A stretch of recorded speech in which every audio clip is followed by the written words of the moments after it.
Welcome guys my channel Shantanu driver. আজকে আপনাদের সামনে একটা ডিফারেন্ট ভিডিও নিয়ে এসেছি। তো সব সময় আমি আপনাদের চেষ্টা করি যে কোনো গাড়ি সংক্রান্ত বা কোনো ট্যুর সংক্রান্ত ভিডিও দেওয়ার।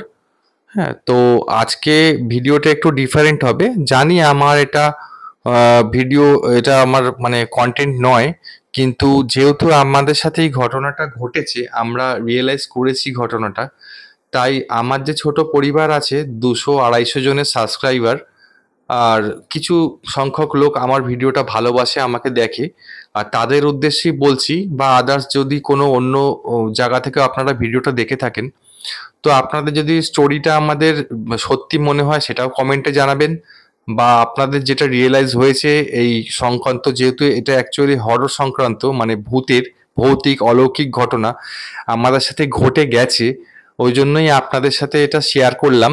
কারণ এটা আমার ট্রেন্ড নয়, বা এটা আমার বলার কথাও নয়, আর এটা আমার সাবস্ক্রাইবার বা ভিউ বাড়াবার জন্য ভিডিও নয়। এটা আমাদের সাথে ঘটনাটা বাস্তবে ঘটেছে। আর এই ঘটনা সংক্রান্ত আপনাদের কিছু জানাবার আমার ইচ্ছা হলো যে আপনাদের সাথে শেয়ার করি। হয়তো আপনারা কেউ জেনে থাকতে পারেন এই ঘটনা সম্বন্ধে, বা হয়তো আপনারা কেউ এই জায়গাটায় কোনো রিয়েলাইজ করেছেন বা অলৌকিক কোনো শক্তি দেখেছেন। তো ওই জন্যই আমি বলার চেষ্টা করলাম, আপনাদের সামনে তুলে ধরলাম ঘটনাটা। অ্যাকচুয়ালি ব্যাপারটা হচ্ছে, আমরা একটা বিয়ে বাড়ি গিয়েছিলাম। তো ওটা হচ্ছে দমদমে। তো ওই বিয়ে বাড়িটাকে ফেরার সময় আমাদের অনেক রাত হয়ে গেছিল। তখন বেজে গেছিল প্রায় 1:30 থেকে 1:45, মানে বিয়ে বাড়ি রিলিজ করে বেরোতে বেরোতে। আর তখন সাধারণত রাতে কোনো ক্যাব পাওয়া যায় না। তো আমার একটা গাড়ি ছিল, যেখানে বড় গাড়ি এসইউবি, সেখানে মোটামুটি 8 সিটার গাড়ি, সেখানে আমরা 11 জন নিয়ে ফিরছিলাম। যেহেতু রাত হয়ে গেছিল, সবাই ফিরতে পারবে না, একসাথে ফিরছিলাম। তো ফেরার সময় তো গাড়িতে কিছু বাচ্চারা ছিল, মানে আমার মেয়েও ছিল, আমার ওয়াইফ ছিল। আমার ওয়াইফ সামনে বসেছিল কো ড্রাইভার সিটে, আর আমি গাড়িটা ড্রাইভ করছিলাম। আমার মেয়ে ছিল, তার সাথে আরো কিছু বাচ্চা ছিল, আমার বৌদিরা ছিল, ফ্যামিলি ছিল। কিন্তু তাদেরকে একটু এন্টারটেইন করানোর জন্য যখন আমরা কলকাতা থেকে ফিরছিলাম, বিভিন্ন রকম মানে ভূতের গল্প বা হরর গল্প এসব আলোচনা করতে করতেই ফিরছিলাম, যাতে বাচ্চারা একটু আনন্দ উপভোগ করে, বা একটা মানে ইমেজিন করে, বা একটা রোমাঞ্চকর ঘটনা এরকম একটা করতে করতে আসে, যেটা রাতে হয় গাড়ি চালিয়ে আসার সময় একটু ওদের আনন্দ দেওয়ার জন্য। তো কোনো কারণবশত যখন আমরা পিটিএস ক্রস করে, যে কলকাতার যে সিগন্যালটা আছে পিটিএস, ওটা ক্রস করে ন্যাশনাল লাইব্রেরির ওখান দিয়ে ক্রস করছিলাম, তখন ওখানে ন্যাশনাল লাইব্রেরি সম্বন্ধে আপনারা অনেক শুনেছেন যে কলকাতায় অনেক ভৌতিক বা অলৌকিক ঘটনা ঘটেছে। তো হঠাৎ ওইখানে থেকে আমি শুরু করলাম যে ওদেরকে এই ঘটনা সম্বন্ধে বলি, বা রাত্রে ওরা একটু আনন্দ ভোগ করবে, বা ভয় পাবে, বা কিছু একটা ইমেজিন করবে, এই করে সময়টা কেটে যাবে। যাই হোক, ওরকম কথা বলতে বলতে শুরু করতে করতে গাড়ি ড্রাইভ করতে করতে যখন আসছি লেট নাইট, তখন বেজে গেছে 2:15। যেহেতু আমরা 1:30 নাগাদ রওনা দিয়েছিলাম বিয়ে বাড়ি থেকে। মাঝিরহাট ব্রিজ যেটা ক্রস করে আপনার টুয়ার্ডস তারাতলার দিকে আসে, তো ওই ব্রিজটা কোনো কারণবশত ওই রাত্রেবেলা বন্ধ ছিল। তো বন্ধ থাকার দরুন আমাদের কলকাতা পুলিশ যেটা, সেটা ওনারা রামনগর ফ্লাইওভারের দিকে আমাদের গাড়িটা মুভ করিয়ে দিয়েছিল। তো রামনগর ফ্লাইওভারটা যথেষ্ট লং, 7.8 কিলোমিটার। ওটা সোজা রামনগরে এনে নামাচ্ছে মাঝেরহাট থেকে। আর ওখান থেকে বাঁদিকে নিলে ব্রেস ব্রিজ হয়ে আমাদের বাড়ি ফিরতে হয়। তো ওইখান দিয়ে যখন ফ্লাইওভারে উঠেছি, অ্যাকচুয়ালি সাধারণত ওই ফ্লাইওভারে কেউ রাত্রেবেলা যাতায়াত করে না, কারণ ওখানটা একটু অফ রুট, বা ওখানে একটা কাটা পুকুর বলেও জায়গা আছে যেখানে পোস্টমর্টম হয়। তো ওইসব কোনো কারণবশত হয়তো, বা জানি না কি কারণে, ওখানে একটু রাত্রেবেলা লোক চলাচল কমই করে, বা গাড়ি ঘোড়া কম চলে।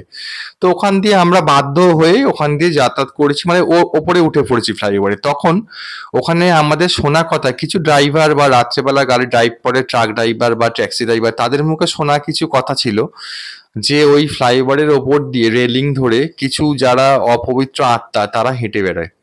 তো এই শুনতে শুনতে আমি বাড়ির লোককে গল্পের ছলেই বলতে বলতে আসছিলাম যে এই ঘটনাগুলো ঘটে এখান দিয়ে, এখান দিয়ে আমরা ক্রস করছি। খুব একটা ভয় লাগছিল না, কারণ আমরা গল্প করতে করতে আসছি, প্রায় 11 জন গাড়িতে ছিলাম, ছোট বড় সবাই মিলিয়ে। যখন এই রামনগর ফ্লাইওভার থেকে নামছি, নেমে যে ব্রিটিশ আমলের যে ডকের যে অফিসগুলো বা পুরানো গোডাউনগুলো আছে, ওখান থেকে বাঁদিকে নিলে যারা কলকাতার বাসিন্দা শুনছেন তারা সবাই জানেন যে ওখানে টার্ন নেওয়ার পরেই কিছু বড় বড় পুরানো, বহু শতাব্দী পুরানো গাছ, যেখানে নেচার পার্ক নামে পরিচিত একটা বোটানিক্যাল গার্ডেন টাইপের আছে, গাছের একটা পার্ক। ওখানে মানে জনবসতি শূন্য, ওখানে কোনো জনবসতি থাকে না, শুধু ট্রাক গাড়ি, কোনো বড় বড় লরি পার্কিং থাকে, আর এমনি ফাঁকা থাকে। তারপরে একটা লেভেল ক্রসিং পড়ে, লেভেল ক্রসিং ক্রস করেই ডান হাতে পড়ে কোকা কোলা ফ্যাক্টরি, যেটা টুয়ার্ডস জিঞ্জিরা বাজারের দিকে যাচ্ছে। আর ওখানে জঙ্গল একটা আছে, সেই জঙ্গলের যে ঘটনাটা ঘটে গেছে, আমরা গল্প করতে করতে ইয়ার্কি ছলে বা ভয় দেখানোর জন্য যে গল্পটা করতে করতে আসছিলাম, কিন্তু সেটা যে বাস্তবে রূপান্তরিত হবে সেটা আমরা বুঝে উঠতে পারিনি। আর আমি ড্রাইভ করছিলাম, আমার কো ড্রাইভার সিটে বসেছিল আমার ওয়াইফ, আর সে স্বচক্ষে যে দেখে ফেলবে জিনিসটা, সেটা আমরা কখনো ভাবতে পারিনি। এই সংক্রান্ত ব্যাপারে ছোট একটু অভিজ্ঞতা ও শেয়ার করবে আপনাদের সাথে, আপনারা শুনুন। হ্যাঁ, আমরা যখন ফিরছিলাম তখন তো এই রাত ২টো, হ্যাঁ ২টো ওভার হয়ে গেছে। দুটো না, প্রায় 2:15 ক্রস করে আড়াইটা হুম, পৌনে 3টে বাজে। ওই রকমই হবে। তা এক্সাক্ট মনে নেই। তো ওই সময় রামনগর, ওটা কি রামনগর রামনগর ফ্লাইওভার থেকে ফ্লাইওভার, জিঞ্জিরা বাজারের দিকে জিঞ্জিরা যাচ্ছিলাম। বাজারের দিকে আমরা নেচার যাচ্ছি। পার্কের যে হ্যাঁ, পাশে যে নেচার বড় বড় পার্কের পাশে গাছগুলো যে আছে। একদম জঙ্গল হয়ে আছে, মানে বহু পুরনো যে গাছ, সেইখানটায় আমি এমনি গল্প করতে করতেই যাচ্ছিলাম। হঠাৎ গাড়ির হেডলাইটটা মানে সামনেটায় পড়তেই আমি দেখতে পেলাম একটা মানে মেয়ে, বাচ্চা মেয়ে, যেটা মানে দেখার কথাই না এরকম একটা বাচ্চা মেয়ে, মুখটা একদম বোঝা যাচ্ছে না।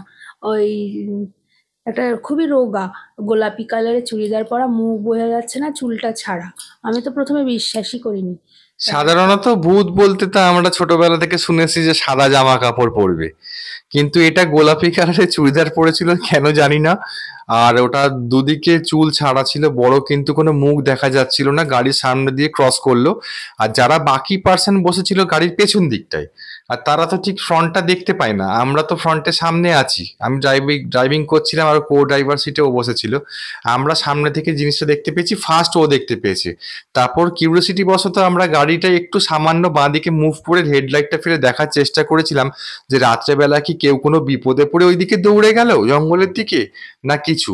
পরে যে ব্যাপারটা বুঝতে পারলাম, রিয়েলাইজ করলাম, আপনাদের কাছে যদি এই জায়গাটা সম্বন্ধে কোনো অভিজ্ঞতা থেকে থাকে, বা আপনারা যদি ঘটনাটা বিশ্বাস করেন বা না করেন, আমাদের কমেন্টে জানাবেন যে আমাদের অভিজ্ঞতাটা যেটা সত্যি ছিল কি, আপনারাও হয়তো অভিজ্ঞতা ওখানে অর্জন অভিজ্ঞতাটা করেছেন তো পুরো কিছু, বলাই হয়নি। সেটা ও বলুক।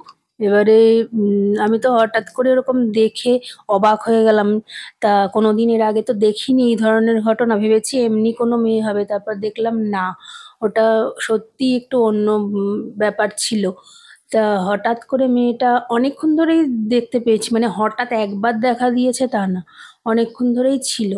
তা যখন মানে গাড়িটা একদম সামনে চলে এসছে মেয়েটা, তখন দেখলাম যে ও হঠাৎ মানে আমাদের অদৃশ্য হয়ে গেল। মানে তারপরে গাছের দিকটাই মিলিয়ে গেল, আর হুম, ওখানে অ্যাকচুয়ালি তারপরে আছে ঝিল টাইপের, যেখানে মানুষ বসতি নেই, সেখানে গেল কোথায়? তারপরে তো আমার খানিকক্ষণ বিশ্বাসই হচ্ছিল না।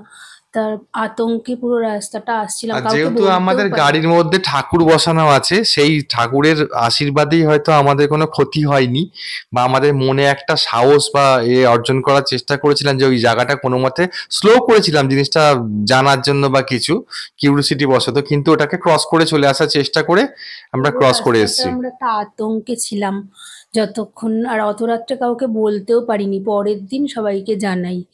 আর পরে যখন জানিয়েছি, যারা গাড়িতে বাকি বসেছিল ছোট ছোট সব লোক বাচ্চারা ছিল বলে তখন ওই মুহূর্তে কিছু ফিলিংটা আমরা বলতে পারিনি। পরের দিন যখন কোনো ট্যাক্সি ড্রাইভার বা আমাদের লোকাল যা আমাদের পরিচিত আছে এখানে কিছু ট্রাক ড্রাইভার বা ট্যাক্সি ড্রাইভার, তাদের সাথে আলোচনা করে দেখেছি যে তারাও বলেছে যে ওরা অনেক রাত বিটাতে ওখানে আসার সময় এরকম কোনো ঘটনা শুনেছে। কেউ কেউ বলেছে আমরা দেখেছি। সত্যি মিথ্যে আমরা কেউ যাচাই করিনি, আর এটা আমাদের যাচাই করার কথাও নয়। এটা একটা অদ্ভুত বা অলৌকিক ঘটনা। আমরা গল্পের থ্রুতে এরকম আনন্দ দেওয়ার জন্য বা ইমেজিন করার জন্য, রাতের মজাটা নেওয়ার জন্য গল্প করতে করতে আসছিলাম ভূতের, কিন্তু সেটা যে বাস্তবে রূপান্তরিত হবে বা দেখতে পাবো, হয়তো সেই আলোচনা করার দরুন তারা আমাদের মনের কথা বুঝতে পেরে সামনে চলে এসছে, বা কোনো বৃত্তান্ত কিছুই আমাদের অভিজ্ঞতা নেই, এই সম্বন্ধে কিছু জানি না। আর এই ঘটনাটা শুধুমাত্র আপনাদের জানালাম, আমরা যেহেতু ছোট একটা ইউটিউবার, আমার ছোট ফ্যামিলি, আমাদের সবাই সবকিছু ঘটনা আপনাদের কাছে শেয়ার করে দেওয়াটা আমি কর্তব্য মনে করলাম। তো ওই রুট দিয়ে যদি আপনারা কেউ এসে থাকেন বা ইমেজিন করে থাকেন ঘটনাটা, তো কম যারা জেনে থাকেন তারা তো অবশ্যই জানাবেন। আর যদি আমাদের এই জিনিসটা মানে গল্প বলা ভুল হবে, এটা আমাদের বাস্তব ঘটনা আমাদের সাথে ঘটে গেছে।